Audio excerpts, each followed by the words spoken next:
berseri taron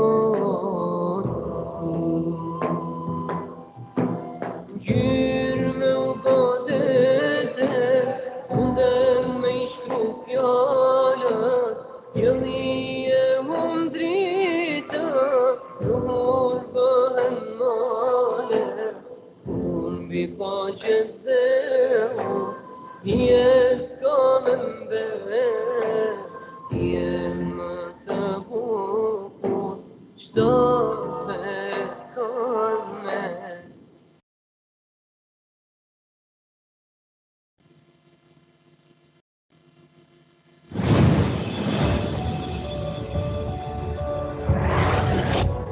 Sejarah urusan haji umat Islam di Tanah Melayu sejak berabad yang lalu telah melalui beberapa era yang penting. Dari era penggunaan kapal layar menyusur angin membawa jemaah ke Teluk Aden hingga ke era penggunaan kapal wap dan kapal berenjin sebelum berubah ke pengangkutan udara yang jauh lebih cepat untuk sampai ke Tanah Suci. Bermula dengan kertas cadangan yang dikemukakan oleh Allahyarham Yang Mulia Profesor Diraja Ungku Abdul Aziz bertajuk Rancangan Membaiki Ekonomi Jemaah Haji pada tahun 1959 bagi membantu umat Islam menyimpan wang secara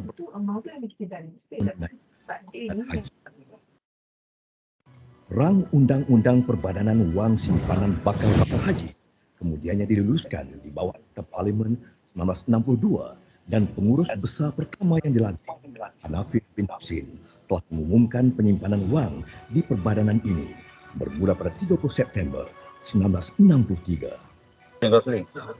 Pelbagai evolusi sehingga membawa ke era pengurusan haji yang lebih moden pada ketika ini.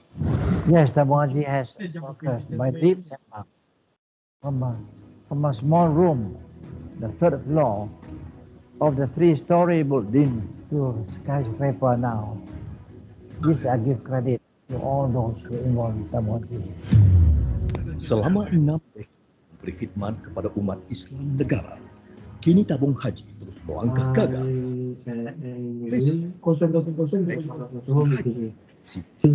Dan pelabuhan. Terima kasih kepada pihak kerajaan, warga kerja tabung haji, seluruh pendeposit dan jemaah haji atas sokongan tidak berbelah bahagi terhadap tabung haji selama ini. Menuju 60 tahun yang lebih gemilang dan mampan, tabung haji komited terus kekal menjadi haji cemerlang di persada. Banyaknya dia, tapi dah habis. Habis, habis.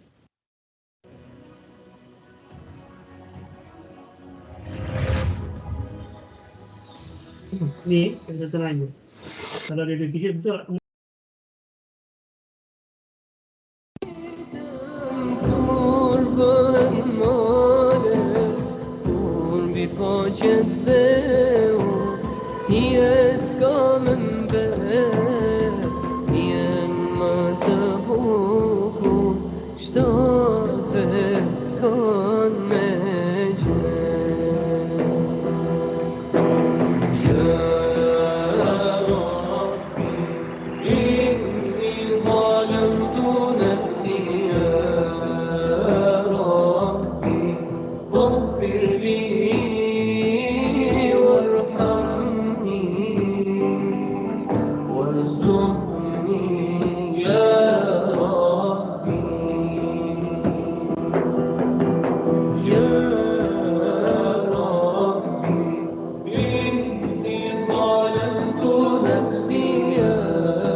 ذكر الله شفاء، فضل الله عطاء، فرد واذكر ربك نادي حمدا يا الله. ذكر الله شفاء، فضل الله عطاء، فرد واذكر ربك نادي حمدا يا الله.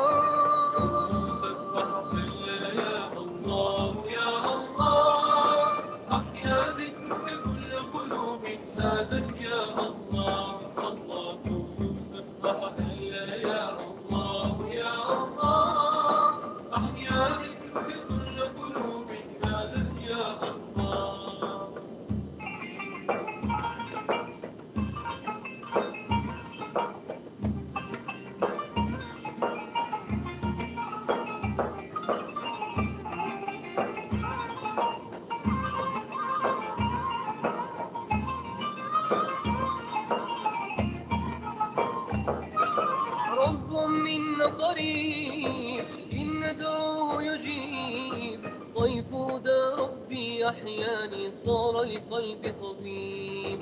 رب منا قريب، إن ندعوه يجيب، طيف دا ربي أحياني صار لقلبي طبيب.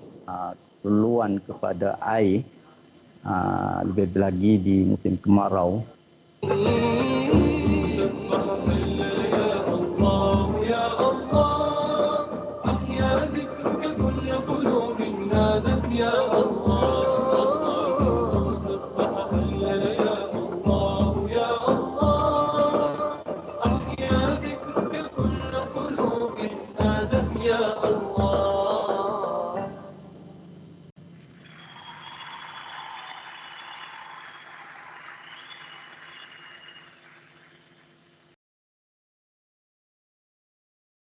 ورفعت عيني للسماء أرى بها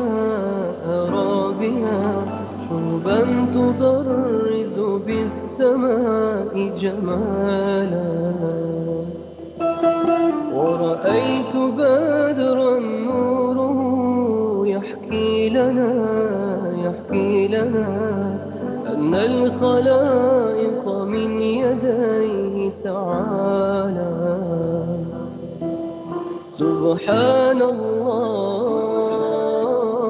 والحمد لله،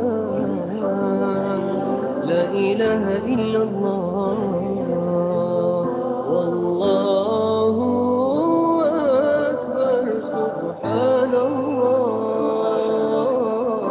والحمد لله، لا إله إلا الله، والله أكبر.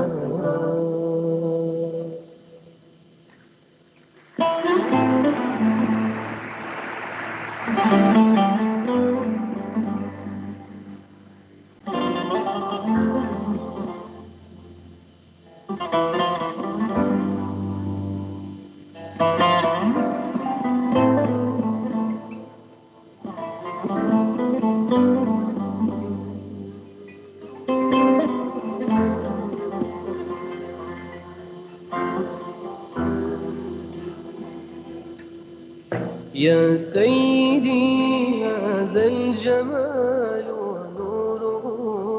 ونوره من صنعك الذي أضاف دلالا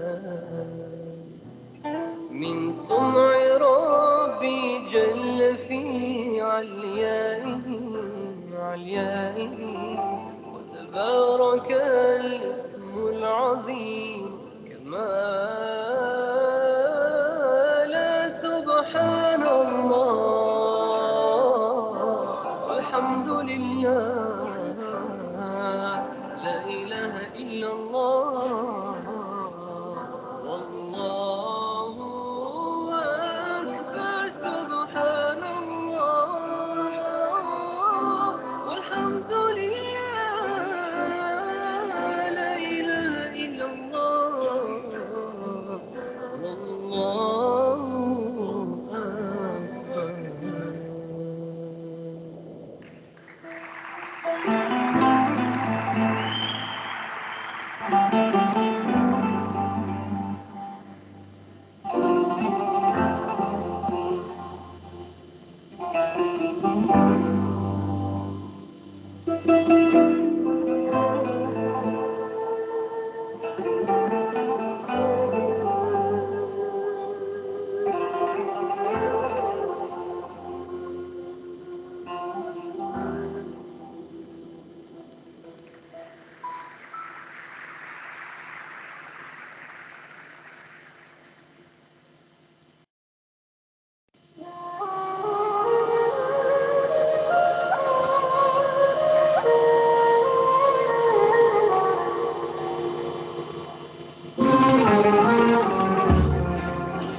أنت يا بدر المدينة خير خلق الله يا أيها المختار من خير الورى خلقا وخلقا بالكمال توحدا.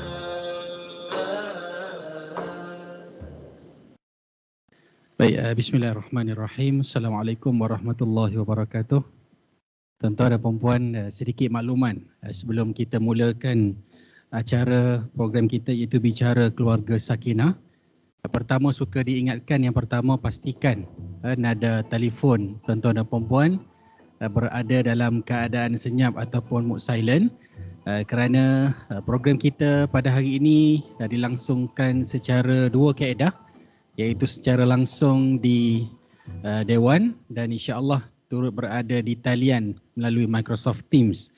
Jadi insya-Allah saya mohon untuk war-warkan kepada kawan-kawan yang berada di bangunan Ibu Pejabat, kerana pada hari ini ada satu aktiviti akan dilaksanakan pada akhir rancangan nanti, iaitu menjawab soalan kuis yang disediakan oleh pihak PPZ. Kerana hadiahnya salah satunya ataupun 3 hadiah akan di-offer adalah pakej pelancongan. So yang ada di Dewan sahaja yang boleh menjawab kuis. Jadi yang berada di talian dengar sajalah, redha je lah. Jadi ajak kawan-kawan ramai-ramai, kita akan buka soalan kuis pada akhir rancangan nanti. Dan insya-Allah sebelum bermula bicara pada tengah hari ini, akan ada sesi taklimat daripada rakan strategik kita daripada Pusat Pungutan Zakat Wilayah Persekutuan akan menyampaikan taklimat, dan mohon dengar sebaiknya, dengar sebetul-betulnya, sebab soalan kuis akan diambil daripada sesi taklimat daripada pihak PPZ. Dan insya-Allah kita jangka kita akan mulakan majlis pada tengah hari ini, majlis ilmu kita pada jam 12.15 tengah hari. Jadi saya mohon untuk war-warkan kepada rakan-rakan yang masih lagi berada di sekitar Dewan Besar ini untuk turun segera ke Dewan. InsyaAllah kita akan bertemu sebentar saja lagi. Terima kasih.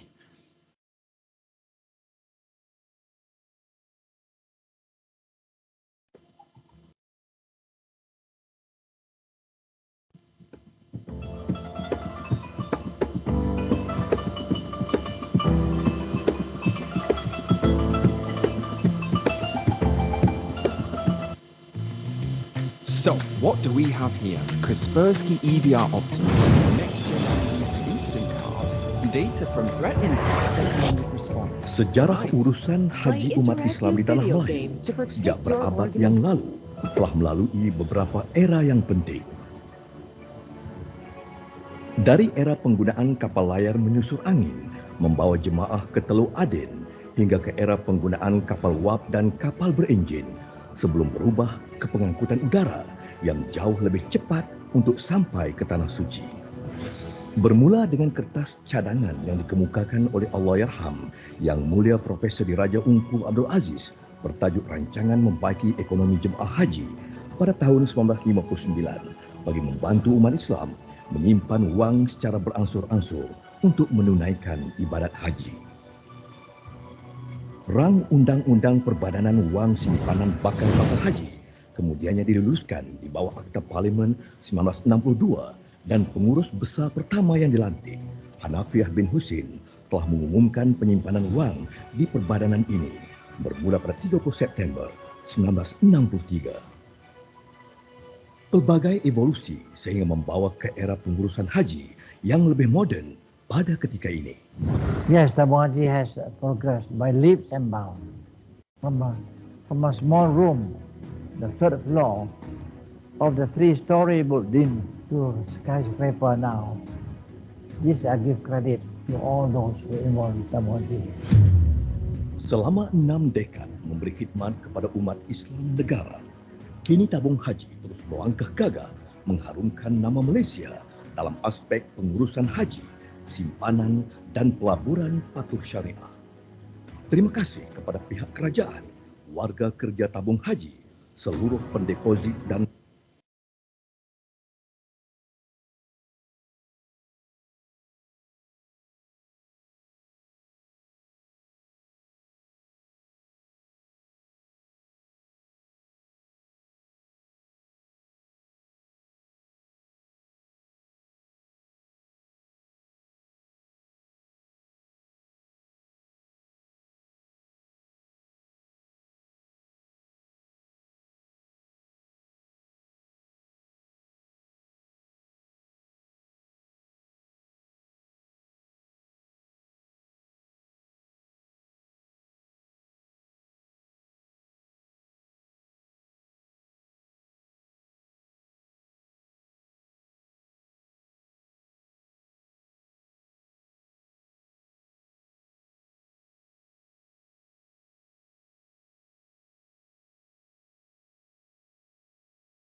Baik, bismillahirrahmanirrahim. Assalamualaikum warahmatullahi wabarakatuh.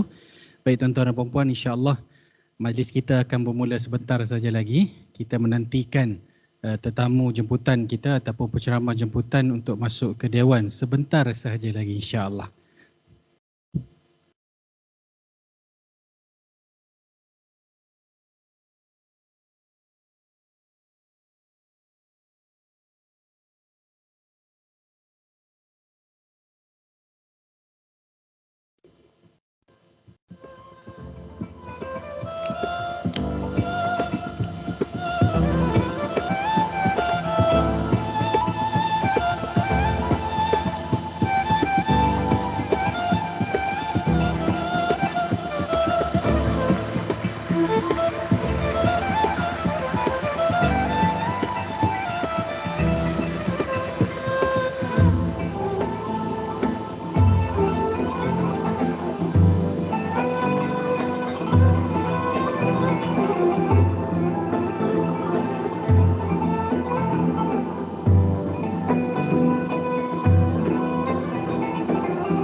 رسمتك يا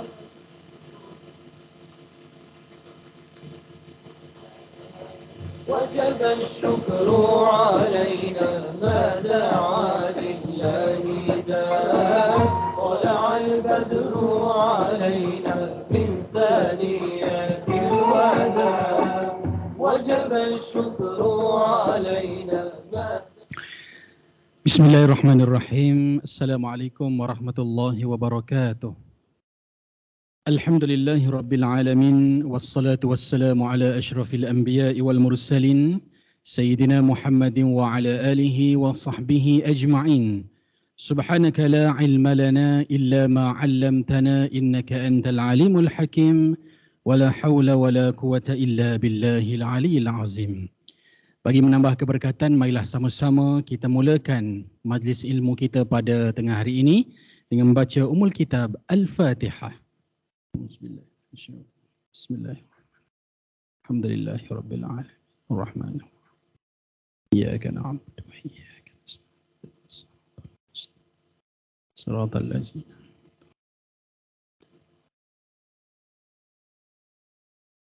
Alhamdulillah, bersyukur kita kepada Allah Subhanahu wa taala kerana dengan izin dan rahmat Allah pada tengah hari ini dapat kita sama-sama luangkan masa untuk majlis ilmu iaitu bicara keluarga Sakinah bersempena dengan sambutan bulan kaunseling peringkat tabung haji dengan kerjasama Pusat Pungutan Zakat Wilayah Persekutuan. Insya-Allah bagi menyerikan suasana, marilah sama-sama kita berdiri seketika untuk sama-sama mengalunkan nasyid Asmaul Husna. Dipersilakan.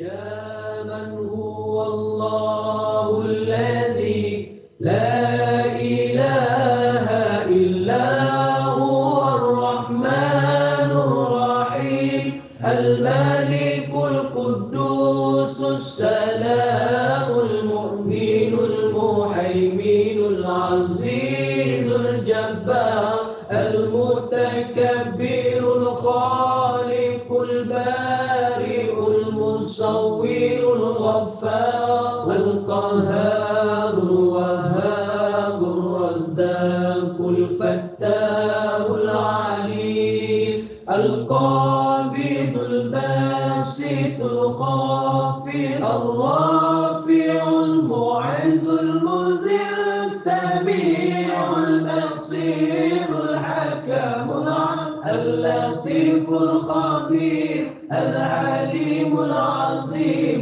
الغفور الشكور العلي الكبير الحفيظ المقيم الحسيب الجليل الكريم الرقيب المجيب الواسع الحكيم الودود المجيد الباعث الشهيد الحق الوكيل القوي المتين الولي الحميد المحصي المبدع المعيد المحيي المميت الحي القيوم الواجد الماجد الواحد الصمد القادر المقتدر المقدم المؤخر الأول الآخر الظاهر الباطن الوالي المتعالي البر التواب المنتقم العفو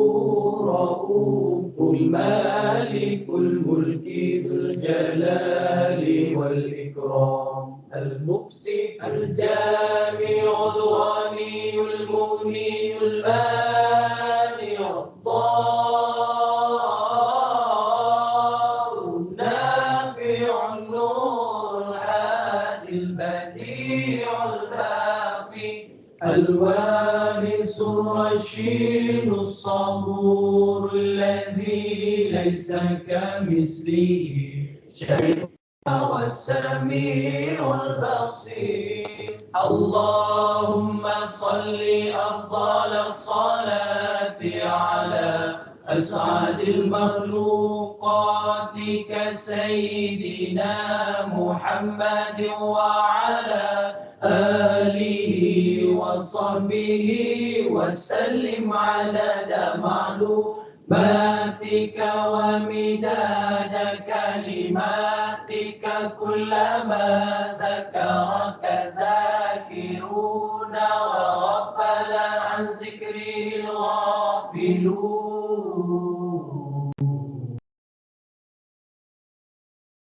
Terima kasih, hadirin dipersilakan untuk duduk. Baik, Alhamdulillah, pertamanya majlis mengalu-alukan kehadiran bahagia Al-Fadil Ustaz Syahrul Azam bin Nuzali selaku Ketua Pemengasaan Sasiah dan Psikologi. Yang dihormati Tuan Haji Muhammad Safiuddin Abu Bakar, Penolong Pengurus Besar Operasi Luar Pusat Pungutan Zakat Wilayah Persekutuan. Yang diraikan Al-Fadil Ustaz Wan Akasha selaku penceramah jemputan kita pada tengah hari ini. Seterusnya yang dihormati Encik Abdul Basar bin Hashim, Pengurus Unit Operasi Luar Pusat Pungutan Zakat Wilayah Persekutuan. Wakil-wakil daripada Pusat Pungutan Zakat Wilayah Persekutuan. Seterusnya tuan-tuan, puan-puan, para penonton yang bersama pada tengah hari ini. Alhamdulillah, pada tengah hari ini kita cukup bertuah kerana pada hari ini kita dihadiri oleh penceramah yang tidak asing lagi untuk sama-sama kita mendengar satu forum ilmu berkaitan bicara keluarga sakinah, berkaitan tajuk keberkatan rezeki menjamin keluarga harmoni. Walau bagaimanapun, hasil usaha sama dengan Pusat Pungutan Zakat Wilayah Persekutuan, insya-Allah sebelum kita panggil panel jemputan kita untuk menyampaikan forum pada tengah hari ini, adalah lebih elok kita beri laluan dulu kepada rakan strategik kita. Dengan ini, majlis sukacitanya menjemput dan mempersilakan Al-Fadil Ustaz Nasrun Ahmad untuk menyampaikan sedikit taklimat berkaitan Pusat Pungutan Zakat Wilayah Persekutuan dan produknya. Dipersilakan Al-Fadil Ustaz.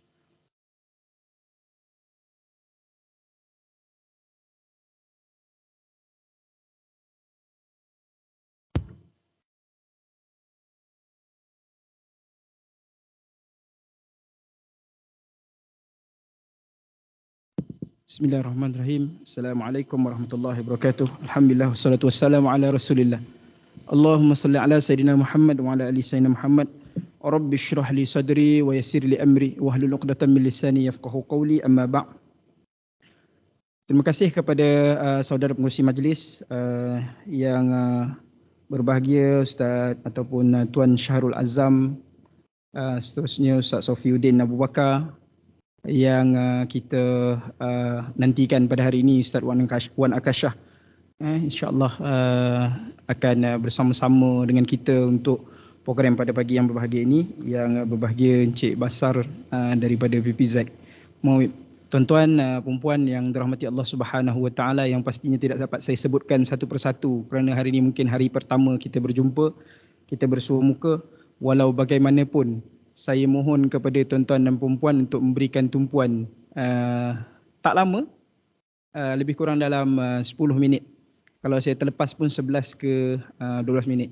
Sebab saya awalnya bila pergi ke depan ni memang tak tahu nak cakap apa. Tapi saya takut nanti bila saya dah bercakap, saya tak tahu nak berhenti pula.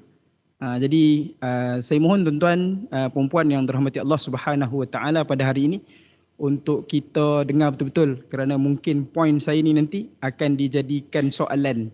Saya tak tahu lah mana satu soalan, mana satu tak kan. Tapi mungkin kat sini insya-Allah tuan-tuan yang dirahmati Allah Subhanahu Wa Taala bukan pergi sia-sia, dan insya-Allah akan membawa ilmu untuk sama-sama kita praktikkan daripada ilmu tersebut daripada Ustaz Wan Akasha. Insya-Allah sama-sama kita akan kalau boleh dipraktikkan. Termasuk apa yang saya cakap ini. Tuan-tuan perhormati Allah Subhanahu Wa Taala, sebut tentang zakat, insya-Allah semua tahu belaka dah. Kat sini semua tahu belaka. Cuma tinggal lagi kita melaksanakannya ataupun tak. Bila cerita tentang zakat, bila sebut tentang zakat fitrah, insya-Allah confirm semua kat sini bayar zakat fitrah. Betul tak? Ada yang tak bayar zakat fitrah? bayar semua. Alhamdulillah. Tuan-tuan, tahniah. Kerana zakat adalah satu perkara yang diwajibkan oleh Allah Subhanahu Wa Taala. Itu perkara yang kita buat. Sama macam tuan-tuan duduk di kerusi ini hari ini, tuan-tuan berada di bangunan yang megah ini, yang tuan-tuan mengurus dan membantu untuk semua umat Islam di Malaysia. Besar pengorbanan tuan-tuan untuk membantu umat Islam di Malaysia melaksanakan ibadah yang disebut sebagai haji. Kan? Alhamdulillah, bagus tuan-tuan. Alhamdulillah, tahniah.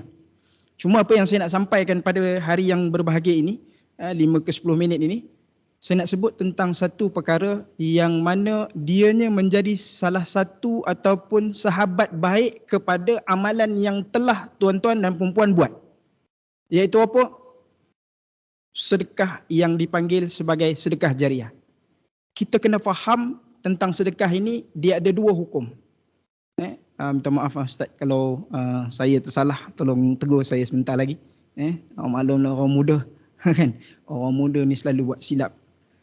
Sedekah terbahagi kepada dua daripada segi hukum. Yang pertama disebut wajib, yang kedua disebut sunat.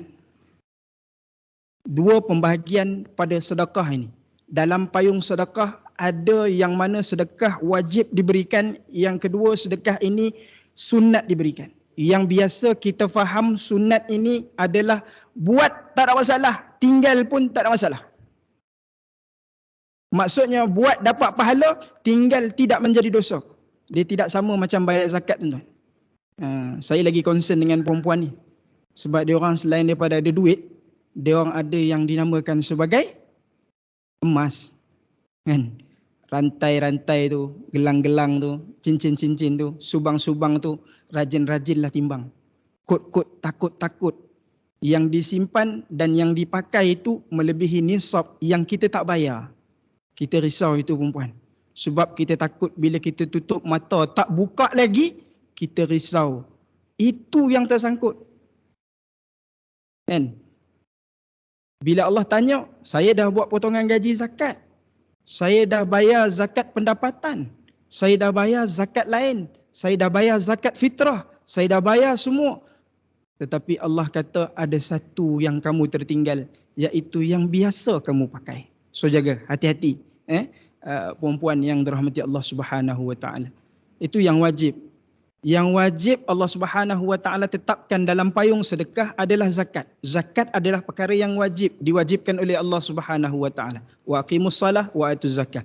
Dirikan salat, tunaikan zakat, itu kata Allah Subhanahu Wa Taala. Itu semua saya yakin dan percaya orang tabung haji, saya rasa tak ada masalah untuk laksanakan. Kan? Sebab perkara yang biasa. Ada satu lagi dalam payung sedekah ini yang hukumnya berstatus sunat.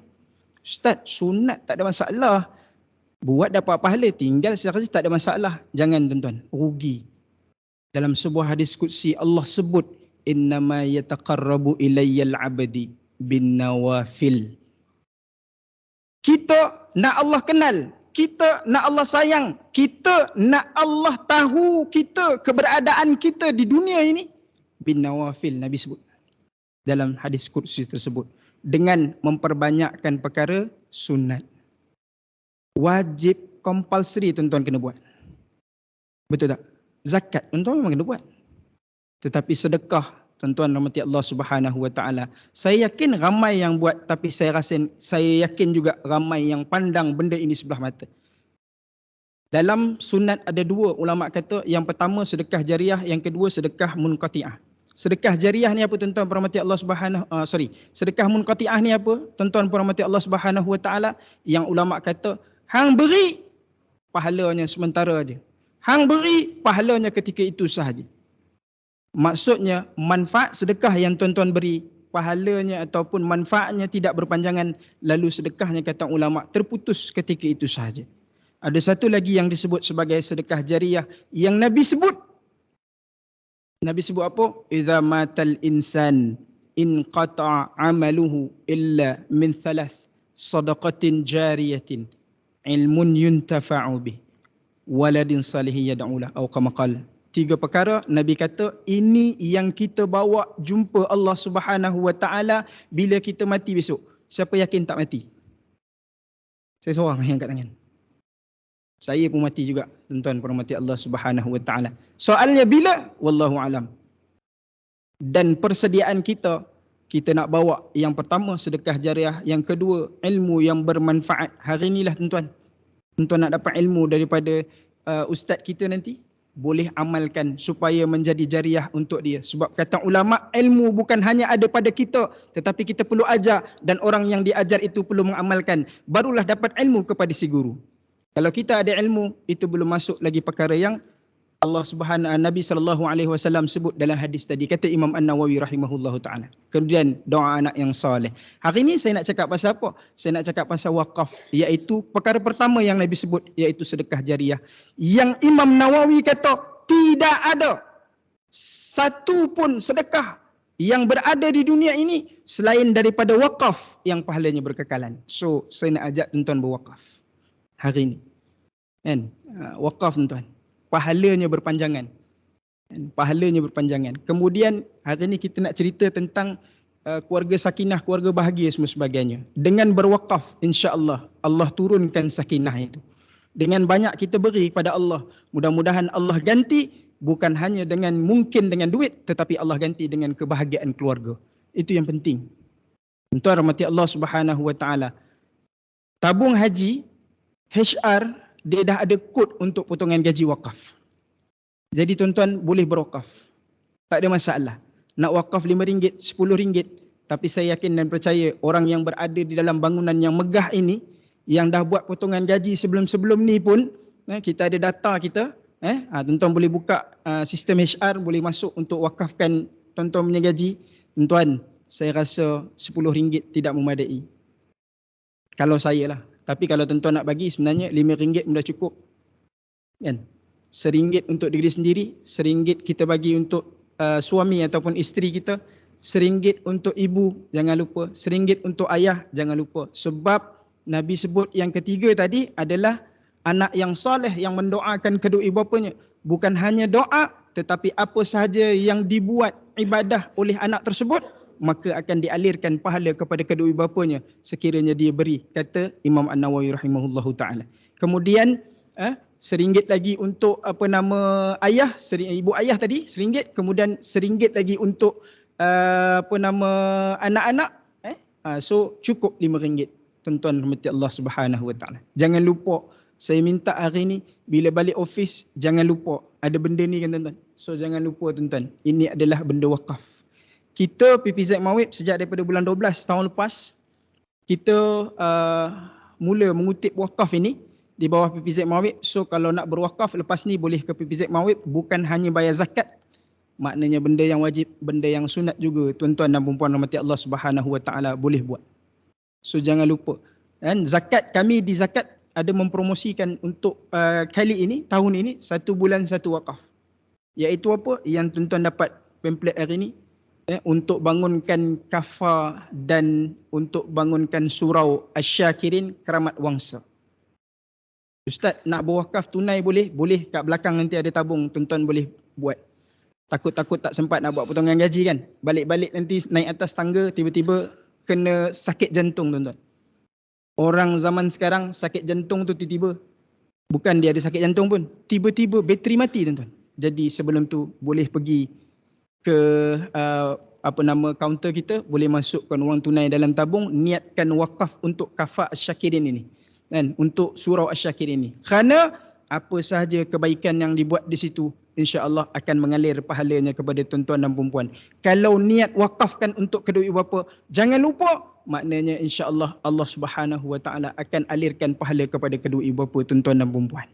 So nak buat baik lepas ni, jangan lupa kedua ibu bapa kita. Wallahu alam. So tuan-tuan dan puan-puan Allah SWT, nak keterangan lanjut boleh datang ke kaunter kami. Tentang zakat boleh, tentang wakaf boleh, tak ada masalah. Cuma jangan lupa tuan-tuan, balik nanti jangan pandang sepi kepada pamphlet dan flyers yang kita berikan. Buka-buka sistem HR, boleh buat potongan gaji berapa saja yang tuan-tuan dan puan-puan mahukan. Dan jangan lupa kedua ibu bapa kita. Wallahu alam. Terima kasih kepada pihak penganjur. Saya serahkan kembali kepada pengerusi kita. Wallahu alam. Assalamualaikum warahmatullahi wabarakatuh.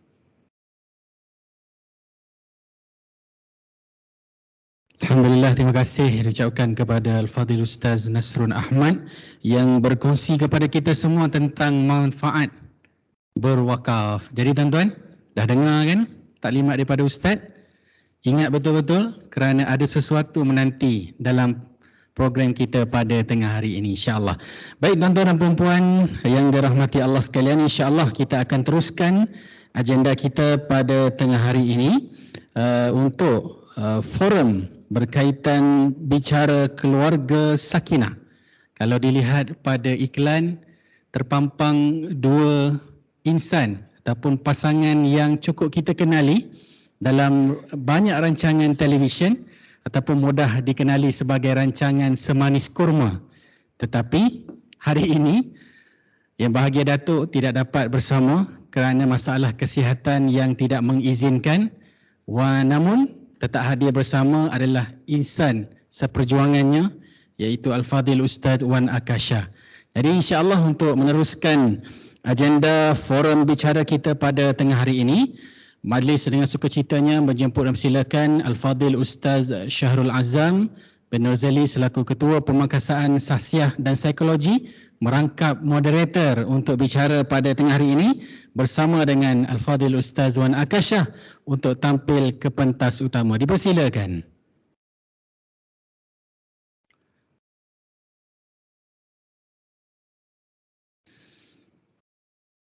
Baik tuan-tuan dan puan-puan, insya-Allah pada tengah hari ini seperti yang dimaklumkan akan forum bicara keluarga sakinah pada hari ini membicarakan tajuk keberkatan rezeki menjamin keluarga harmoni.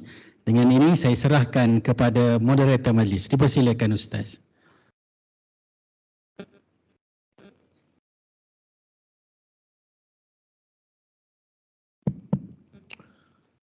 Bismillahirrahmanirrahim. Assalamualaikum warahmatullahi wabarakatuh. Alhamdulillah. Alhamdulillahilladzi bini'matihi tatimmus salihat. Salatu wassalamu ala Rasulillah wa ala alihi wa sahbihi wa man wala.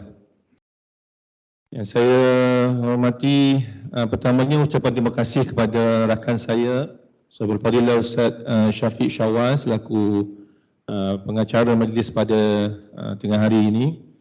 Yang saya hormati Sahabat Fadilah Ustaz Wan Akasha, tetamu jemputan kita pada hari ini, alhamdulillah.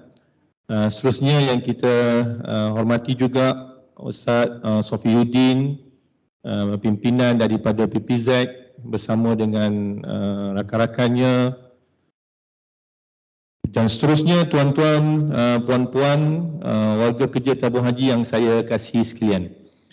Alhamdulillah pada tengah hari ini seperti mana yang diwar-warkan, kita berada dalam sesi bual bicara berkenaan dengan bersempena dengan bulan kaunseling kemansaan. Sekarang ini kita berada pada bulan Oktober. Untuk makluman hadirin sekalian, bulan Oktober setiap tahun menjadi bulan kaunseling kebangsaan, dan kita di tabung haji menyahut akan memberi sokongan pada program ini yang bernaung di bawah Kerajaan Malaysia bagi program kaunseling, dan kita menganjurkan satu program khas yang kita sama-sama berada pada hari ini, dan insya-Allah ada lagi program-program lain yang kita anjurkan khusus untuk warga tabung haji dan mereka yang bersama-sama dengan kita yang berada di alam maya sana. Dan pada hari ini juga kita bersiaran secara langsung terus untuk rakan-rakan kita di negeri di seluruh Malaysia untuk sama-sama mendapat manfaat daripada program kita pada tengah hari ini. Sesi kita adalah berkenaan dengan bual bicara kita berkenaan dengan keluarga sakinah. Bila menyebut berkenaan dengan keluarga sakinah, soal pasti suatu benda yang kita kena tanya, adakah keluarga tu untuk keluarga yang bernama sakinah sahaja? Sakinah yang dimaksudkan di sini ialah kita ingin melahirkan suatu keluarga yang dikatakan dengan tenang. Sakinah biasa dikaitkan dengan mawaddah, dikaitkan dengan rahmah. Tiga-tiga ni semua ada nama orang. Tak tahulah yang lain dewan ni ada ke tidak, kan? Nama Sakinah, nama Mawaddah, nama Rahmah, semua ada nama orangnya. Alhamdulillah, mudah-mudahan semua itu adalah insan-insan yang baik sesuai dengan namanya. Namun untuk kupasan kita pada kali ini, bila mana bercerita berkenaan dengan untuk melahirkan keluarga Sakinah, kita minta Ustaz Wan. Tadi saya ada joke dengan Ustaz Sofiuddin. Hari ni Datuk tak dapat hadir, nanti Ustaz akan bagi maklumkanlah. So Ustaz Sofiuddin kata yang datang ini Datin. Joke sajalah, kan? Joke sajalah. Bagaimana kita nak melihat, nak kaitkan dengan keluarga Sakinah ni Ustaz, untuk round pertama ni mungkin Ustaz boleh kongsi dengan kita. Semua orang mendambakan akan keluarga yang bahagia, keluarga yang tenang. Kenapa perlu keluarga bahagia, keluarga tenang? Dan bagaimana kita nak kaitkan dengan kesejahteraan psikologi ini dikaitkan dengan melahirkan keluarga Sakinah yang menjadi tema tajuk kita pada hari ini. Mungkin Ustaz boleh kongsi kepada kita bagaimana cara dan siapakah idola ataupun contoh tauladan yang boleh kita jadikan sebagai ikutan kita pada sesi kali ini. Silakan Ustaz. Bismillahirrahmanirrahim. Dengan nama Allah yang Maha Pemurah lagi Maha Penyayang. Assalamualaikum warahmatullahi wabarakatuh. Alhamdulillah, wassalatu wassalamu ala Rasulillah wa ala alihi wa sahbihi ajma'in. Rabbi syrah li sadri wa yassir li amri wahlul 'uqdatam min lisani yafqahu qawli. Terima kasih Ustaz Syahrul, pengurusi forum kita pada pagi ini. Yang saya hormati sahabat saya Ustaz Safiuddin dan staf-staf PZ, tuan-tuan puan-puan, staf tabung haji yang saya hormati sekalian. Alhamdulillah, syukur kepada Allah Subhanahu Wa Taala dapat kita mengadakan majlis ilmu pada pagi ini. Dan Ustaz, sebelum Ustaz datang dari Ustazah dah pesan ya, kirim salam Ustazah untuk tuan-tuan dan perempuan, dan dia mohon maaf kerana kesihatannya tidak mengizinkan untuk dihadir pada pagi ini ya. Dan sekarang dia masih tadi dia beritahu Ustaz dia pun makan ubat ya untuk dia berehat, dan kita doakan semoga beliau cepat sembuh ya, pulih. Kenapa yang Ustaz Syahrul tanya soalan yang menarik, seorang yang baik? Kenapa keluarga Sakinah yang kita bincangkan pada pagi ini? Sebab kebahagiaan itu bermula daripada keluarga. Keluarga adalah titik tolak kepada kebahagiaan kita. Kalau keluarga tak bahagia, kita pergi mana-mana pun tak bahagia. Justru bila kita bincang hubungan antara psikologi kesejahteraan dengan keluarga bahagia, dia ada hubungan kait yang cukup rapat. Kerana bila kita katakan psikologi kesejahteraan ataupun kesejahteraan psikologi, dia ada hubung kait dengan pribadi kita. Pribadi suami, pribadi isteri, pribadi anak-anak. Kemudian ada hubung kait dengan komunikasi. Cara kita bercakap, suami cakap dengan isteri, isteri cakap dengan suami, mak ayah cakap dengan anak-anak, anak-anak cakap dengan mak ayah. Kemudian persekitaran yang ada di dalam rumah. Itu yang dikatakan psikologi kesejahteraan ada hubung kait dengan keluarga bahagia. Kalau suami baik, isteri baik, anak baik, cakap baik, persekitaran baik, dengan sendirinya keluarga itu akan bahagia. Jangan mula kahwin saja ling yang. Tapi lama kahwin baling melayang. Mula kahwin kalah ratu, kalah sayang. Lama kahwin kalah hantu, kalah jembalang. Kan. Ya. Kita nak tahu kita berjaya ataupun tidak, Ustaz Syahrul. Berapa lama kita kahwin? Kalau berapa lama kahwin? Baru setahun? Belum. Berapa lama kahwin? 2 tahun? Belum. Berapa lama kahwin? 3 tahun? Belum. Berapa tahun kahwin? 4 tahun? Belum. Berapa tahun kahwin? 5 tahun? Belum. Berapa tahun kahwin? 7 tahun. Okey. Lepas pusingan yang pertama. Kalau kita kahwin setahun, 2 tahun, belum lepas lagi pusingan yang pertama? Belum. Belum. Sebab itu kadang-kadang kita tengok di media sosial, setahun, 2 tahun, okey. You boleh gambarkan romantiknya kamu dengan itu baru setahun 2 tahun. Belum 7 tahun, belum 8 tahun belum. Jangan kata kita berjaya kalau kita baru setahun kahwin 20. Sebab itu kejayaan sebenarnya ialah apabila kita melepasi, kita kata masa kecederaan itu lebih daripada 5 tahun, Syarul. Sebab kajian menunjukkan bahawa kebanyakan berlakunya konflik rumah tangga 5 tahun yang pertama. Berlakunya perceraian. Ini kita sedih. Sebab itulah tuan-tuan dan perempuan, ya, bila kita sebut tentang keluarga sakinah ini, dia banyak faktor yang menyumbang kepada kebahagiaan atau memuliakan keluarga yang harmoni. Dan Ustaz bercakap berdasarkan pengalaman dia. Ustaz dah kahwin dengan Ustazah dah agak-agak berapa tahun Ustaz Syarul? 37 tahun. 37 tahun bukan masa yang pendek. 37 tahun. Dan masa Ustaz kahwin tu umur 20. Ustazah 20. Ustaz 22 tahun. Okay.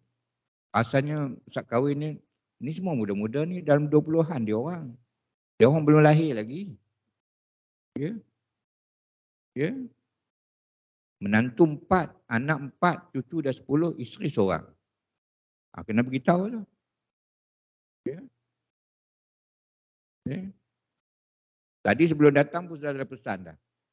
Jangan ambil gambar orang perempuan. Tengok 37 tahun tau. Dia pesan siap, jangan ambil gambar orang perempuan. Sebab dia kata kalau ambil gambar perempuan mesti ada laki-laki teman abang. Jangan ambil berdua-duaan. Tengok dia pesan. Walaupun 37 tahun. Pesan tadi dalam demam-demam tu. Kau tak demam. Nampak tak? Panjang lagi pesanan. Ya Allah. Inilah kata resepi rumah tangga ni. Imam Ghazali kata, kita nak tahu kita sabar tak sabar. Kena kahwin. Tahu sabar tak sabar, kena kahwin. Jangan main. Ya. Ya. Dalam rumah tangga bila orang tanya Ustaz, apa resepi untuk keluarga harmoni? Ustaz kata resepi dia ada 4. Ada 4. Yang pertama, kena menjadi orang yang pemaaf. Suami tak sempurna, isteri tak sempurna, anak-anak tak sempurna. Pemaaf. Tadi tentang idola kan. Tengok. Idola kita tak dapat tidak Rasulullah sallallahu alaihi wasallam. Kalau tuan-tuan perempuan Ustaz Syarul ya, dengar cerita yang Nabi punya hebat ni, idola ni. Memang keluarga harmoni. Okey ya. Tengok ni suami ni, ingat suami ni. Ni contoh Nabi ni. Hebat. Satu ketika Nabi SAW dia berpuasa. Puasa. Lepas tu bila dia balik daripada surau, balik pada masjid, tiba-tiba Aisyah masak. Masak. Isteri masak. Apa perasaan isteri kalau perempuan masak, isteri, suami tak makan? Punya sedih, punya kecil hati. Tapi hebat Rasulullah sallallahu alaihi wasallam. Bila Ustaz baca sejarah ni, kata Masya Allah, patutlah Allah Subhanahu wa taala sebut wa innaka ala khuluqin azim. Sesungguhnya engkau ya Muhammad mempunyai akhlak yang sangat tinggi. Dia berpuasa. Tapi bila isteri dia masak, dia kata, okey. Abang, jom kita makan sama-sama. Nampak tak? Dia tak kata, oh minta maaf. Abang puasa sunat. Kau wajib puasa sunat. Nampak tak? Tak mau mengecilkan hati isteri. Subhanallah. Hebat. Hebat. Kemudian pada hari yang lain pula, Nabi balik, Nabi tak puasa hari itu. Balik-balik, makanan tak ada. Nak masak macam makanan pun tak ada. Dia tanya, Aish, ya Aish, ada makanan kita? Dia masak, dia kata, nak masak makanan tak ada. Nabi kata apa? Kita puasa aja. La ilaha illallah. Kalau orang kita lah, bukan orang kat sini, orang tempat lain. Okay. Masak ni, minta maaf lah. Abang puasa. Oh, punya ya Allah. Punya rasa bersalahnya isteri. Tapi Nabi macam mana nak menghargai pasangan dia. Lepas tu kalau balik pula makanan tak ada. Bukan makanan tak ada. Lambat hidang aja. Tapi orang sini tak ada, orang tempat lain. Lambat hidang aja. Ya Allah. Panas baran mai. Nampak tak? Ini idola kita. Itu contoh yang paling kecil yang Nabi ajar pada kita. Sebab itu dalam kehidupan kita, kita 4 sifat tadi ya, yang perlu ada pada kita. Yang pertama, pemaaf. Menjadi orang yang pemaaf. Yang kedua, ialah sabar. Yang ketiga, ialah syukur. Bersyukur.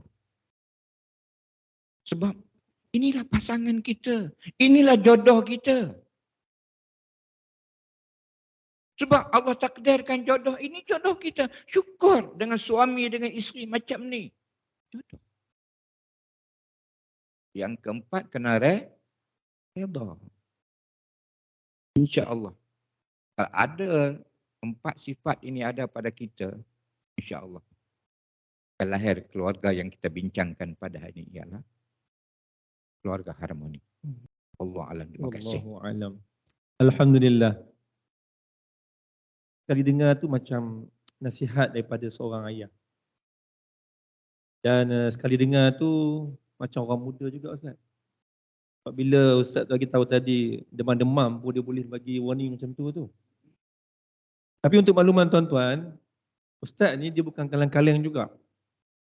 Saya tadi sempat sembang Ustaz tunjuk, dia ada kelab, football club. Kalau nak join nanti boleh PM Ustaz tepi ke macam mana Ustaz? Nak join kena ni dulu. Kena ada testing dulu. Testing. Tu dia.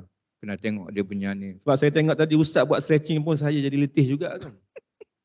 Tapi nama kelab dia pun cantik. Kelab Semanis Kurma. Betul Ustaz Kelab Semanis Kurma. So bagi mereka yang inginkan merasai manisnya kurma itu, bolehlah bincang dengan Sahibu Fadilah Ustaz. Alhamdulillah, apa yang Ustaz kongsikan tadi, bagi kita melahirkan, kita nak linkkan keluarga bahagia, apa yang dikaitkan dengan psikologi sejahtera, sebenarnya apa yang Ustaz rangkumkan tadi, itulah antara ciri-ciri yang juga menjadi teras dalam pembentukan psikologi sejahtera.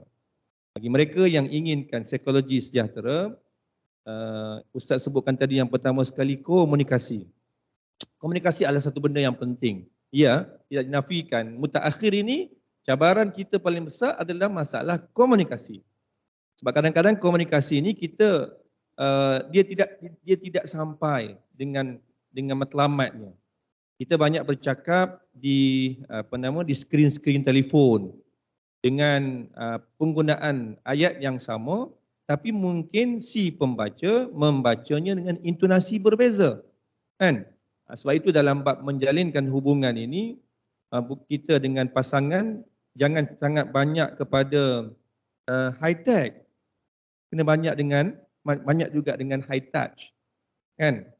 So betul tak Ustaz? Kalau banyak sangat high tech ni jadi macam tadilah. Maksudnya cakap dah tapi cakap tu buatkan jadi marah. balik tak ada makanan, tak masak. Bukan tak ada makanan, makanan tu ada tapi lambat sikit masak kan. Itu antaranya yang pertama, komunikasi. Yang kedua, tips yang Ustaz bagi tadi 4, iaitu sabar, kena ada sifat pemaaf, kena ada syukur dan kena ada redha. Betul, dalam kehidupan kita ini bagi melahirkan psikologi yang sejahtera, perkara ini sering kali kita kena muhasabah diri. Sebab kalau ikut pakar-pakar psikologi, kehidupan ni sebenarnya 90% adalah benda yang kita tidak boleh kontrol pun. Yang kita boleh kontrol 10% saja. Tapi yang menyemakkan fikiran kita dan emosi kita ni benda yang kita tak boleh kontrol. Orang cakap. Kita tak boleh kontrol orang nak cakap, Ustaz kan? Kita hanya berkontrol apa yang kita perlu buat. Orang nak mengata kat kita, kita tak boleh nak kontrol. Kita hanya boleh kontrol apa yang patut kita buat supaya orang bersangka baik dengan kita. So untuk itu, apa yang Ustaz kongsikan tadi, antara tips-tips bagi melahirkan keluarga sakinah, yang dikatakan keberkatan rezeki itu lahir daripada keluarga sakinah, semua orang inginkan rezeki yang barakat, maka inilah antaranya kupasan yang pertama dan contoh idola tidak ada lain, sirah yang Ustaz bawakan tadi, sirah junjungan besar Nabi Muhammad SAW ada satu contoh ikutan dan tauladan. Baik, sebelum kita pergi kepada round kedua, Ustaz, saya nak menghiburkan para audien yang berada pada hari ini. Sebab kita minta maaf juga kepada rakan-rakan yang berada di online. Sebab PPZ pada hari ini datang tidak tangan kosong. Selain daripada mereka datang dengan tim-tim mereka ada buka booth di belakang sana, mereka ada juga menyediakan kepada kita satu voucher percutian. Ada berapa tu? Ada 3 voucher percutian. Dan nanti saya nak tengok soalan yang dia bagi kepada saya. Pertama, saya nak bagi satu soalan dulu. Cuba tuan-tuan dengar dan cuba siapa yang cepat sila jawab. Okey? Ustaz akan jadi penghakimnya. Baik. Boleh saya tengok dulu voucher tu sah ke tak sah? Takut nanti saya bagi soalan tak sah, nanti orang akan kenakan saya pula nanti. Betul Ustaz kan? Setuju. Kita yang membagi soalan ni. Bagi nak buat soheh ke tak soheh? Takut scammer. Takut scammer Ustaz zaman sekarang. Voucher daripada Kembara Sufi. Ya, tak nampak. Travel and Tour Sendian Berhad. Okey, saya buka surat di dalam. Ya betul Ustaz. Ada voucher diskaun sebanyak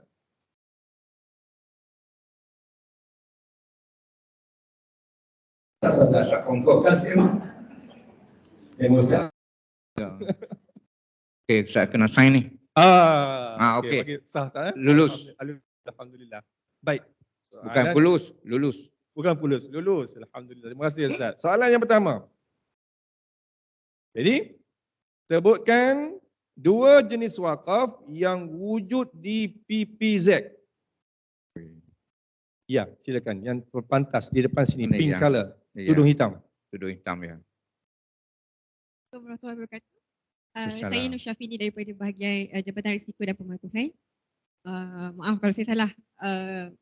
Wakaf am dan wakaf has. Wakaf? Am dan wakaf. Macam tak berani nak cakap je tu. Bagi Ustaz dengar. Wakaf am dan wakaf has. Tu Ustaz, jawapan dia betul tak Ustaz? Mana? Ni.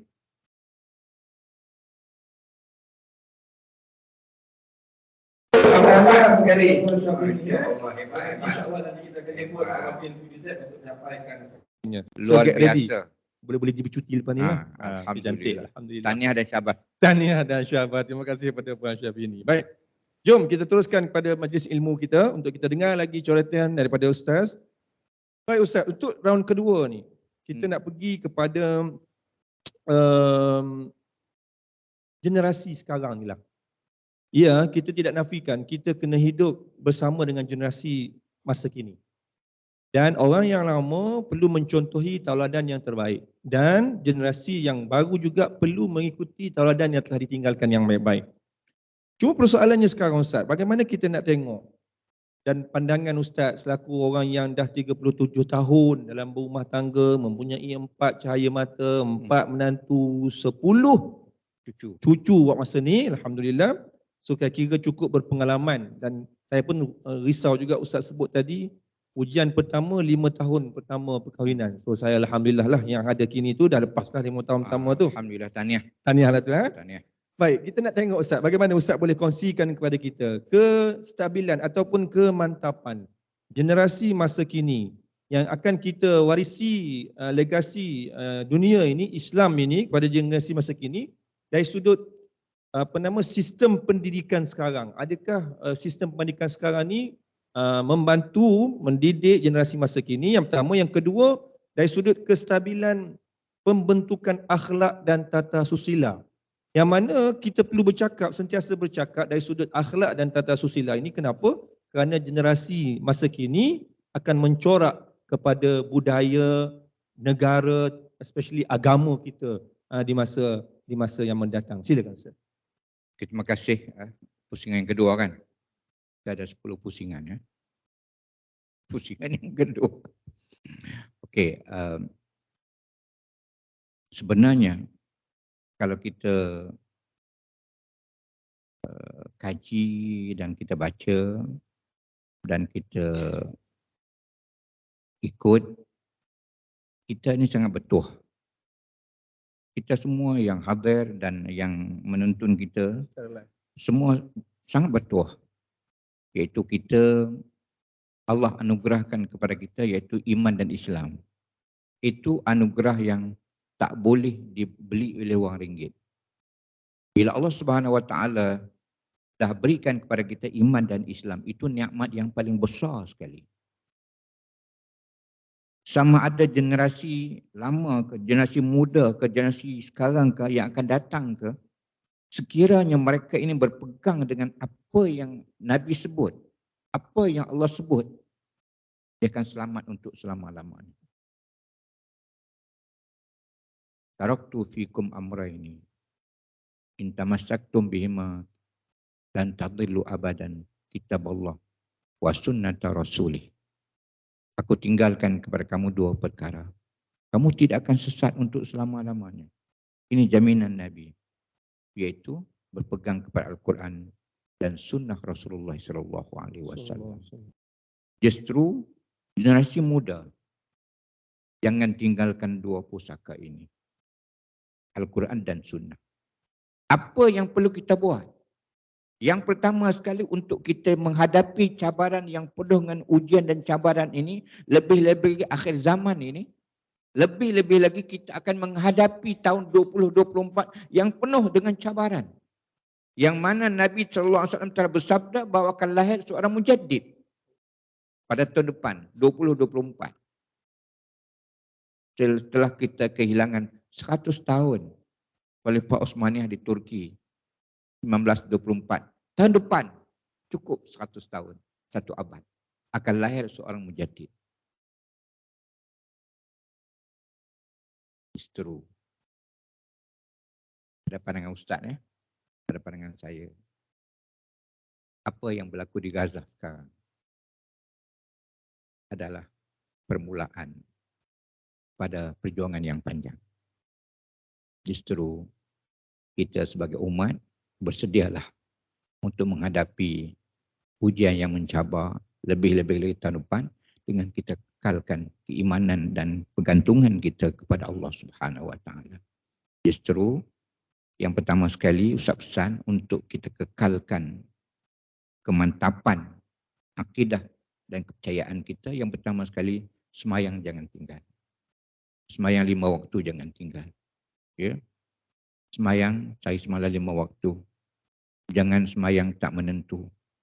Kadang-kadang hari Sabtu, belas kali perangai macam. Itu Ustaz Syarul yang sebut. Ya. Itu yang pertama. Yang kedua, jangan lupa membaca Al-Quran.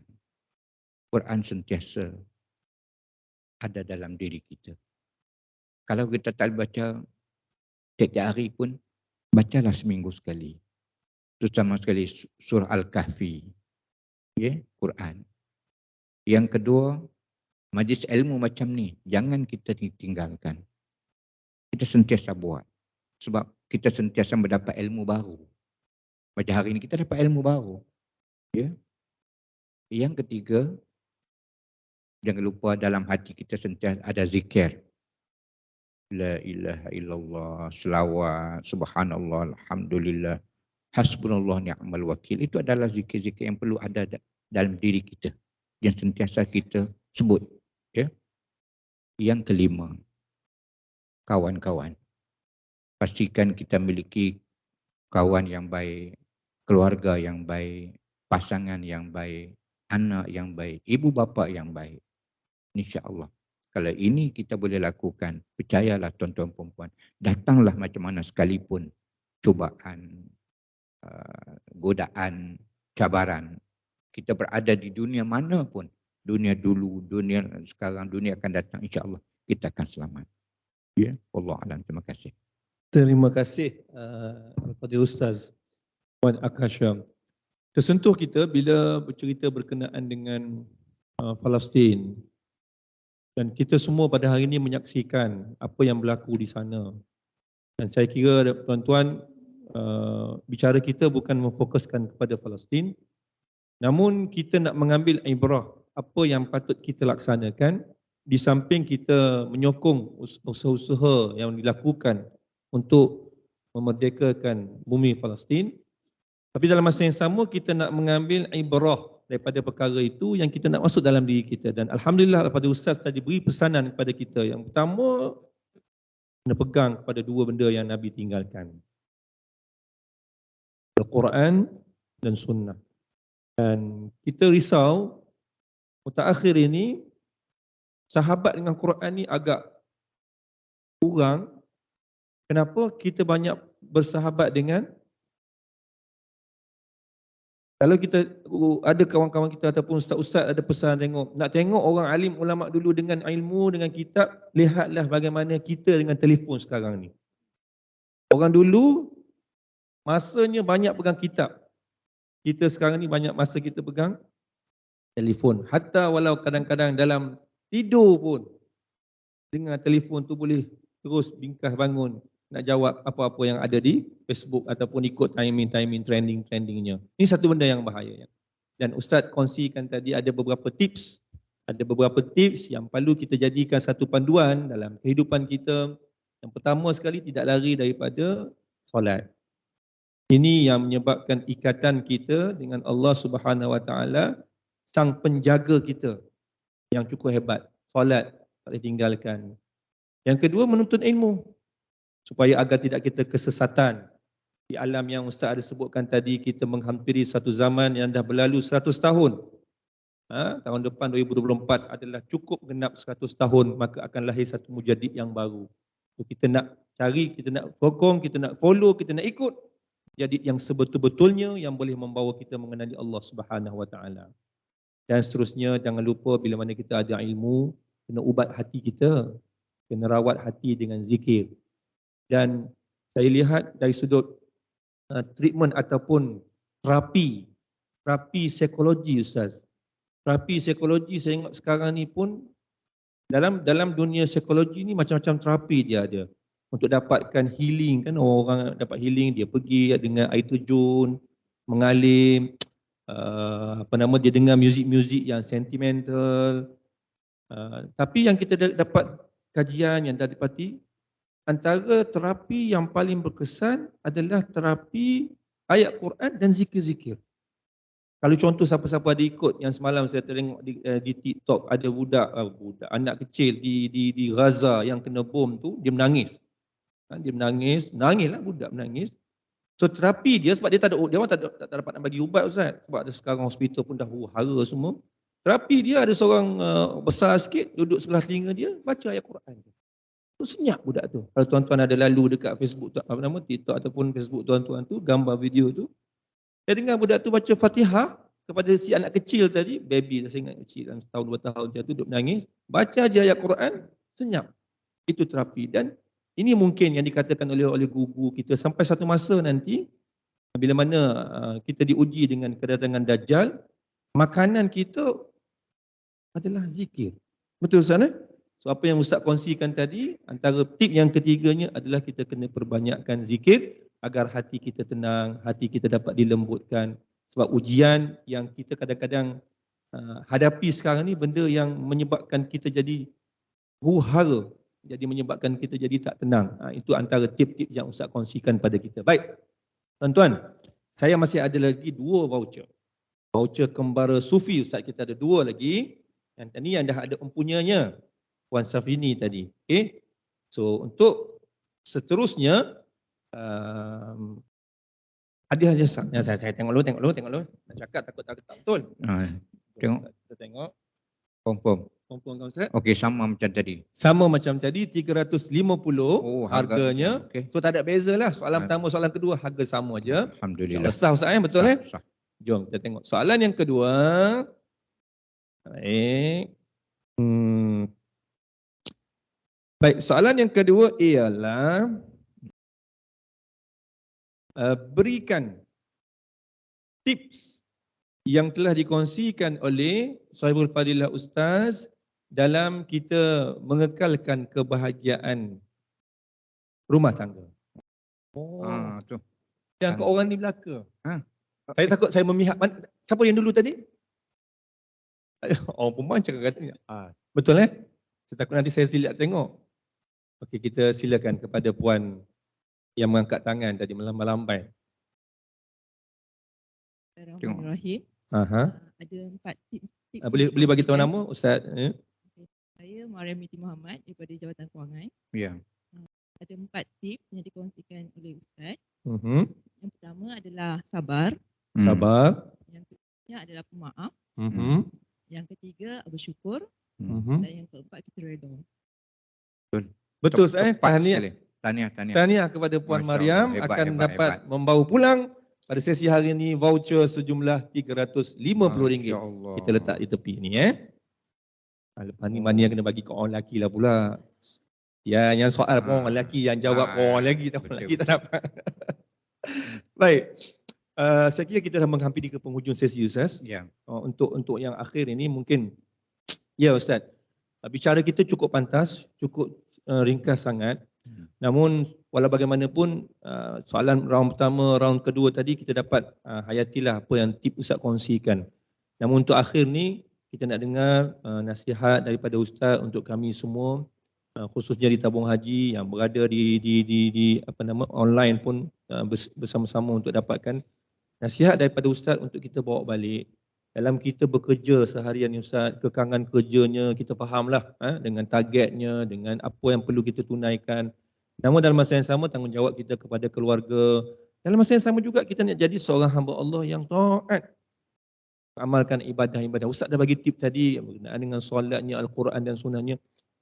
Boleh Ustaz bagi nasihat lagi kepada kami, apa yang boleh kami bawa pulang daripada sesi pada hari ini? Okey, kembali pada tajuk kita pada hari ini, keberkatan rezeki. Keberkatan rezeki menjamin keluarga harmoni.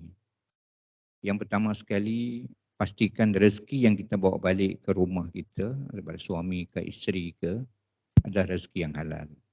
Ya, pastikan kita datang bekerja cukup waktu dan kalau boleh lebih waktu, sebab waktu itu dapat menampung yang kita kurang.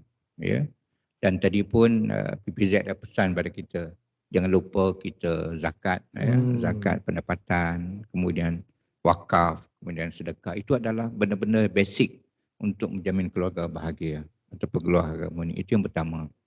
Yang kedua ialah dalam kita membina keluarga harmoni itu, suami isteri sentiasa menjaga perkataan.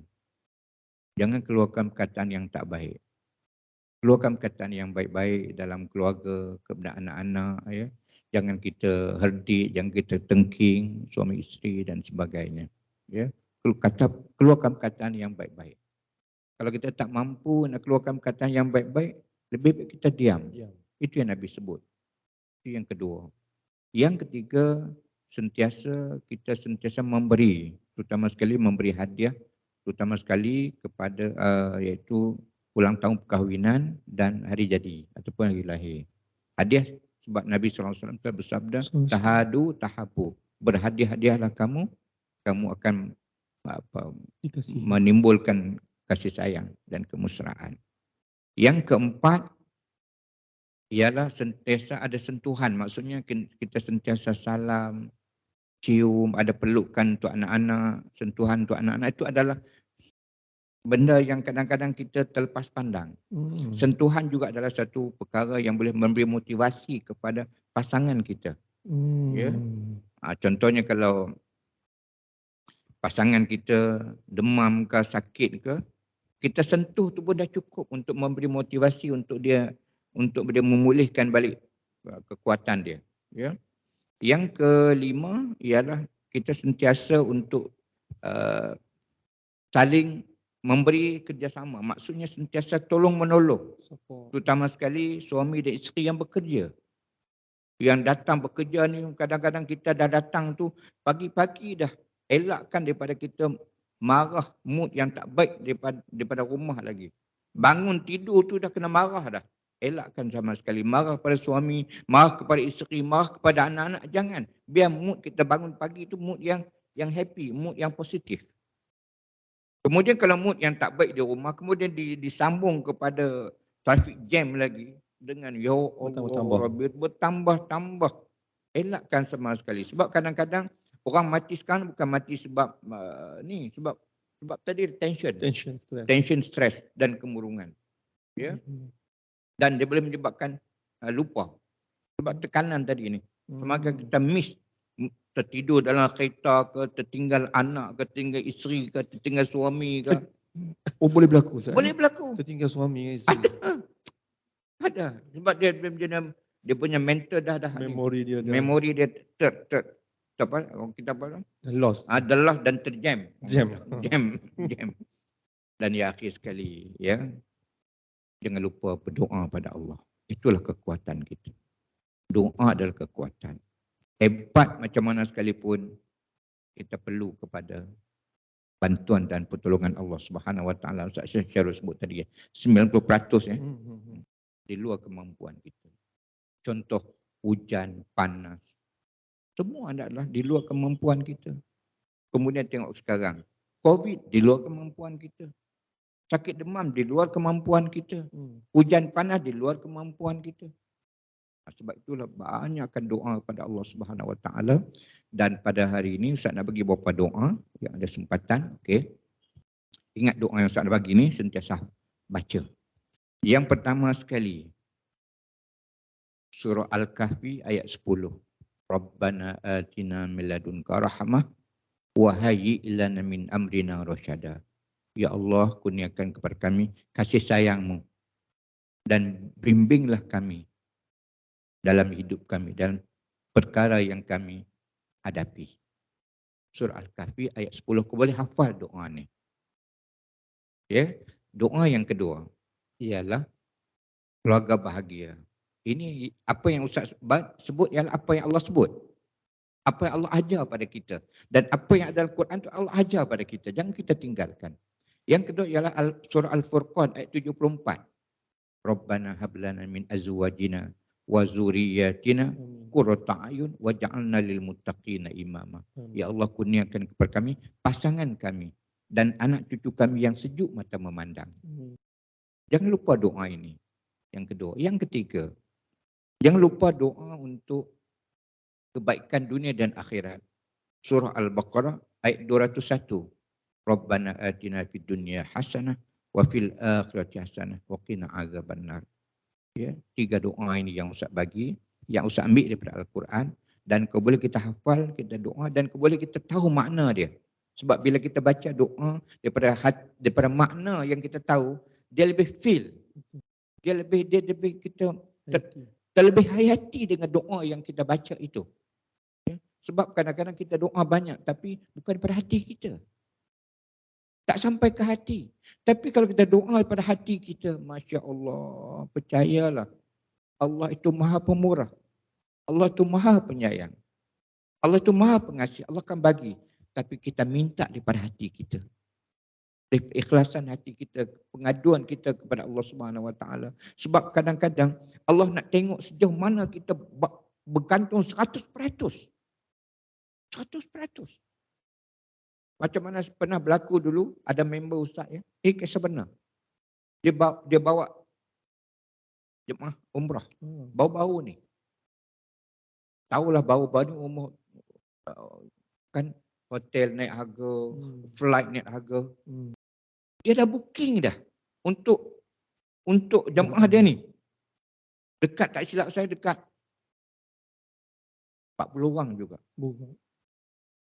Pergi di Mekah Madinah tu, tiba-tiba yang dia ada booking bagi deposit tu, sampai situ Arab bagi balik. Bagi balik duit yang dah booking hotel tu. Sedangkan dia dah telefon flight daripada jemaah tu nak sampai dah di Madinah. Hotel Arab pergi balik. Tak ada. Tak ada. Dia telefon sana, telefon sini, telefon sini. Tak ada. Last kali dia buat macam mana? Dia pergi di masjid Nabi. Dia dah serah pada Allah SWT. Tak lagi nak buat apa dah. Dia kata dia menangis. Macam tak boleh dah. Tak ada dah. Dia hanya mengadu pada Allah aja.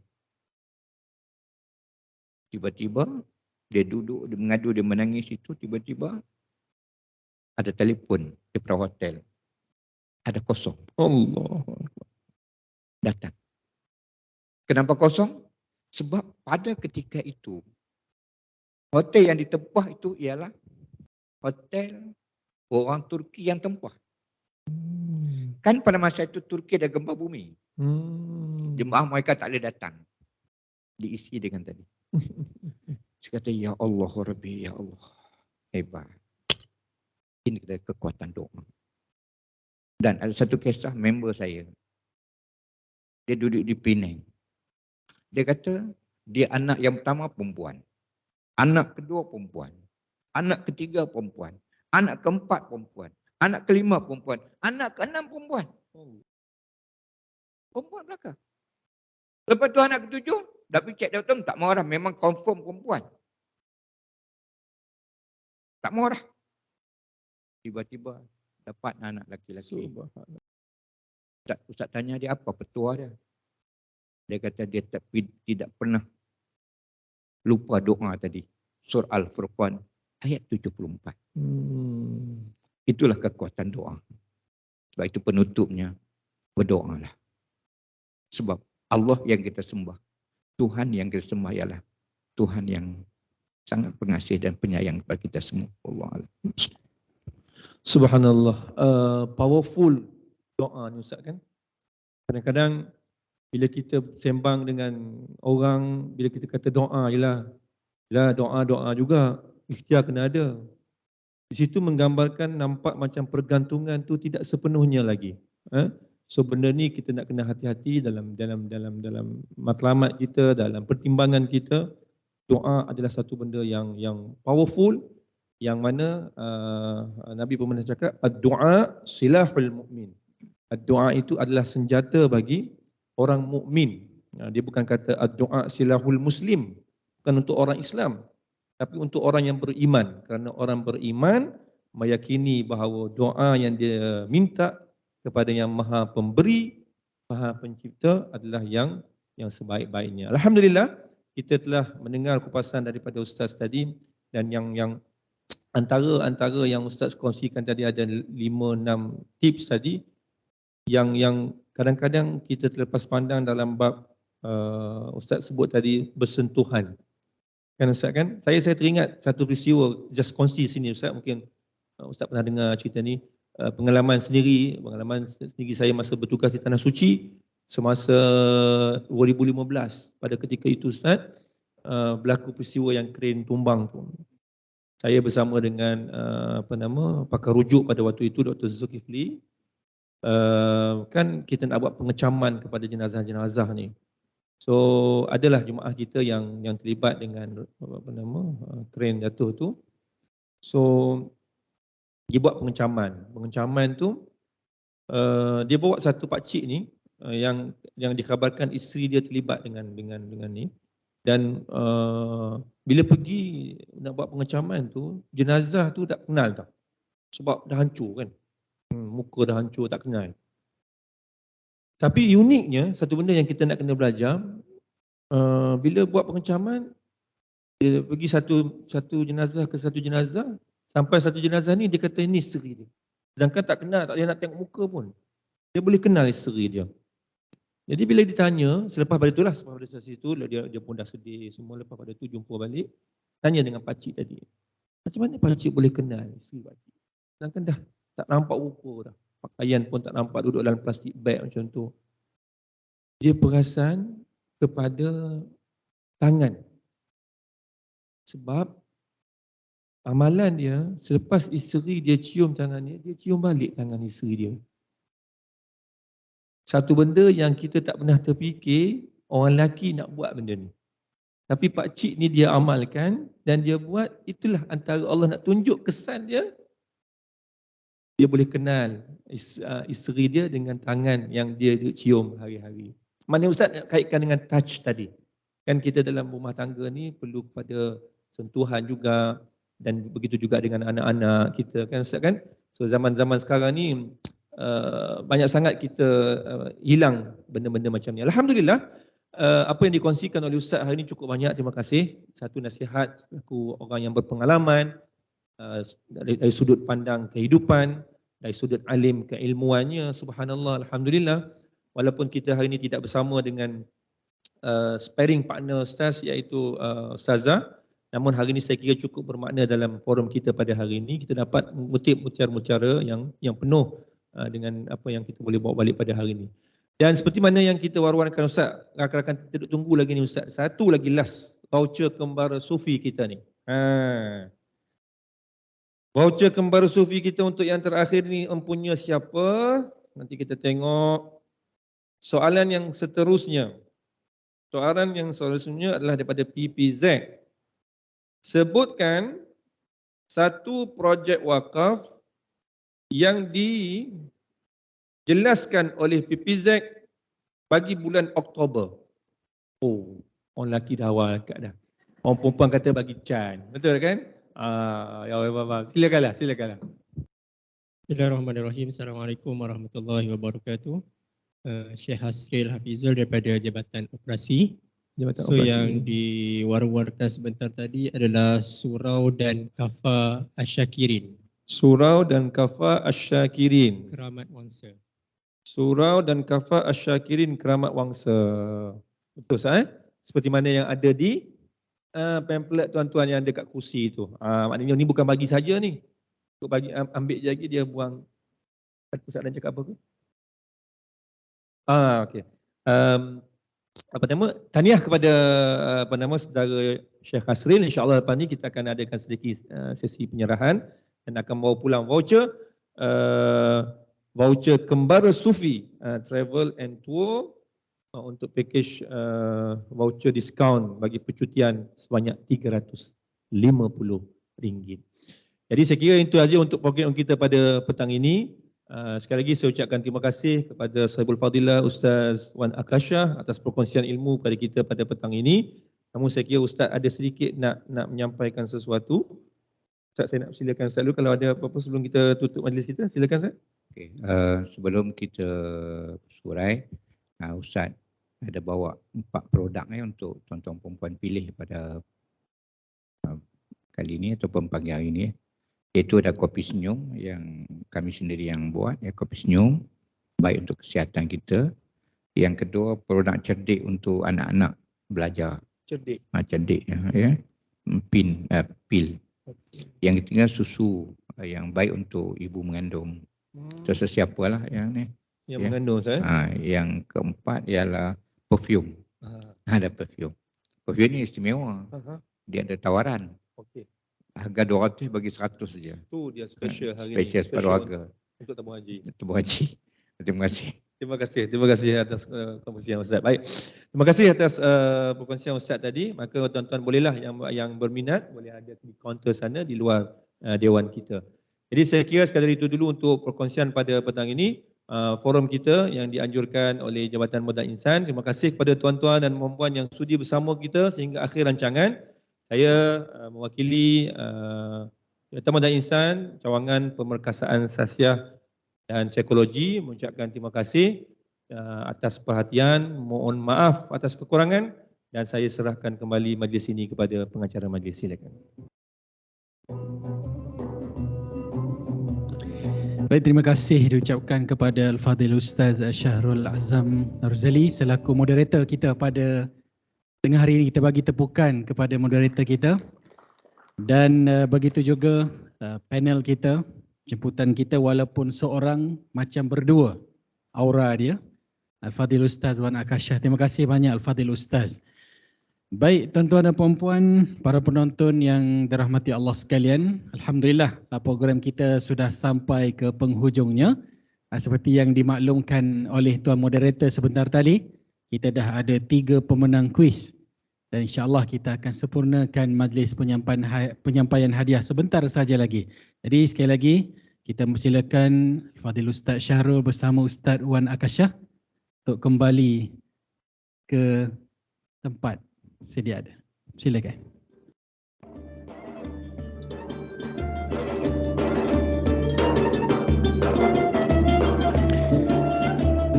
Baik, tuan-tuan dan puan-puan, para hadirin yang dirahmati Allah sekalian, insya-Allah kita akan teruskan dengan majlis penyampaian hadiah.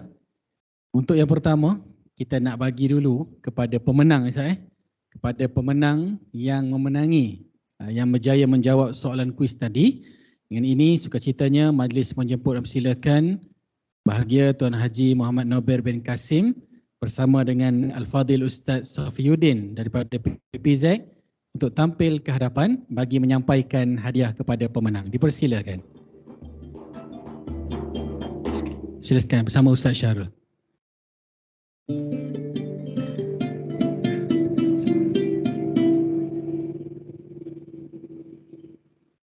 InsyaAllah kita dapat hadiah tambahan sebenarnya. Yang berjaya menjawab ada hadiah voucher dan juga hadiah daripada Pusat Pengurutan Zakat Wilayah Persekutuan. Baik, yang pertama dipersilakan Hajah Syafini. Voucher dan juga beg daripada pihak PPZ Mawib.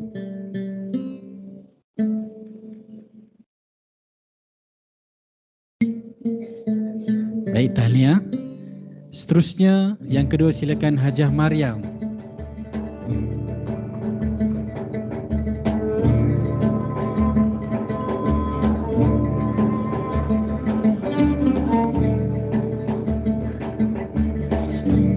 Baik, alhamdulillah, tahniah.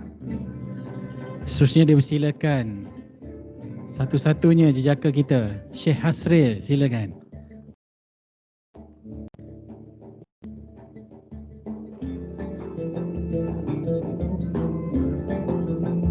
Alhamdulillah, tahniah kepada ketiga-tiga pemenang. Baik, tuan-tuan dan puan-puan yang berada di Dewan ini, jangan rasa kecewa sebab PPZ ada banyak tawaran lagi untuk menang hadiah. Antaranya skim potongan gaji, skim wakaf dan sebagainya. Nak tahu lanjut, boleh berkunjung di kaunter belakang sana. Banyak lagi cabutan yang nak dibuat tapi bukan di sinilah. Baik, seterusnya sebagai tanda penghargaan kepada panel jemputan kita pada hari ini, dengan ini silakan Al-Fadhil Ustaz Wan Akashah untuk menerima cenderamata kenang-kenangan. Dipersilakan. Kita bagi tepukan.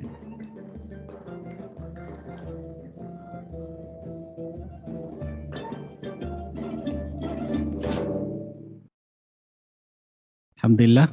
Baik, seterusnya sebagai tanda penghargaan juga kepada PPZ, kita nak serahkan juga cenderamata kenang-kenangan kepada Ustaz Safiuddin selaku wakil daripada pihak PPZ. Terima kasih atas kerjasama yang diberikan. Dan juga kita jemput juga wakil daripada PPZ juga, Ustaz Abdul Basar, untuk menerima cenderamata iringan daripada pihak tabung haji.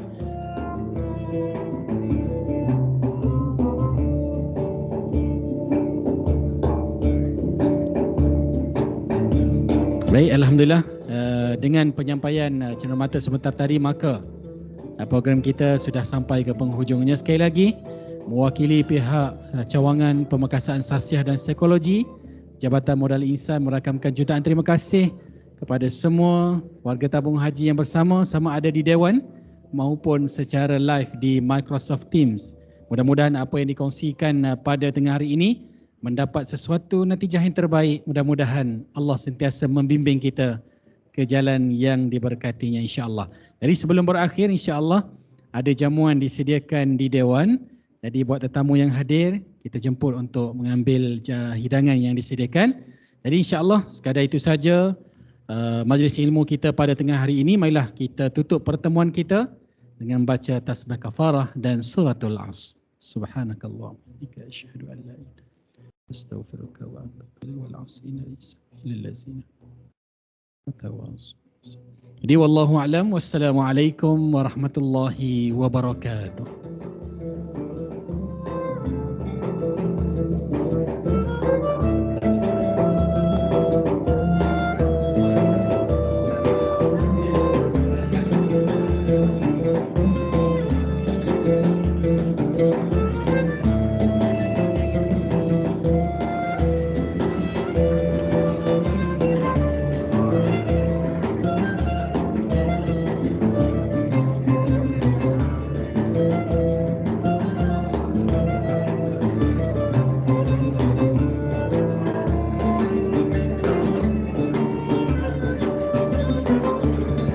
Baik, kalau ada urusan berkaitan zakat dan juga wakaf ada di belakang sana Dewan. Dan untuk pembelian produk daripada Semanis Kurma ada di luar Dewan sana, di sebelah kanan sana. Untuk tengok produk dan juga permasalahan tentang wakaf dan juga zakat. Kita ada buka kaunter.